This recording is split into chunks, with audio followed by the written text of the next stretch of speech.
আসসালামু আলাইকুম।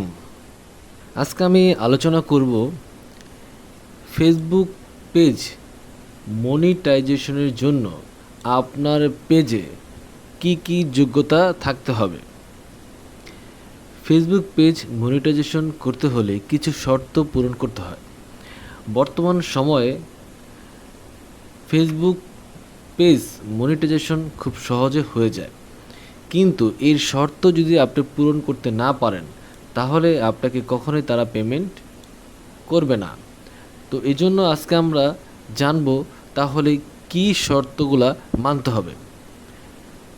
সাধারণত যে সব শর্তগুলো তারা দিয়ে থাকে সেগুলোই আমরা তুলে ধরব। প্রথমত তারা যে শর্তটা দিয়েছে সেটা হলো আপনার পেজে, আপনার ফেসবুক পেজে কমপক্ষে 10,000 ফলোয়ার থাকতে হবে। এরপরে তারা আরও একটা শর্ত দিয়েছে, সেটা হলো গত 60 দিনে অন্তত 6 লাখ মিনিট ভিউ থাকতে হবে। কিছু ক্ষেত্রে আপনার 60,000 মিনিট হলেও চলে।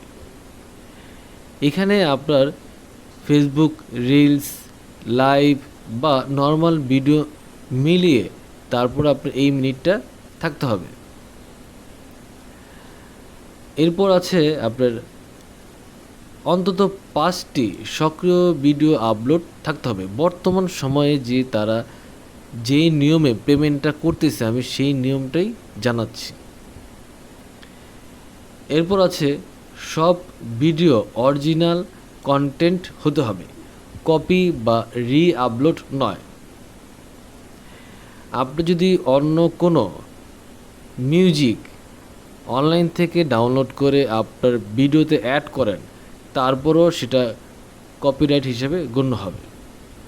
আপনার এই ফেসবুক পেজে যদি একাধিক কপিরাইট ধরা পড়ে তাহলে কিন্তু আপনার পেমেন্ট বন্ধ করে দেওয়া হবে। অর্থাৎ খুবই সতর্কভাবে আপনি কন্টেন্ট তৈরি করতে হবে। এরপর আছে পেজটি কমিউনিটি স্ট্যান্ডার্ডস এবং মনিটাইজেশন পলিসি মেনে চলতে হবে। অর্থাৎ মনিটাইজেশনের যে শর্তগুলো আছে এগুলো যদি আপনি মেনে না চলেন তাহলে আপনার পেজটা যে কোনো সময় তারা ভ্যানিশ করে দিতে পারে বা ব্যান করে দিতে পারে বা বন্ধ করে দিতে পারে, ব্লক করে দেবে। এই হচ্ছে আজকে আমাদের ফেসবুক পেজ মনিটাইজেশনের জন্য আপনার পেজে কি কি শর্ত মানতে হবে। বর্তমান সময় একটু কষ্টসাধ্য হয়ে গেছে ফেসবুক পেজ থেকে ইনকাম করার জন্য। পরবর্তী ভিডিও দেখার জন্য আমন্ত্রণ রেখে আজকের মতো এখানেই। আল্লাহ হাফেজ।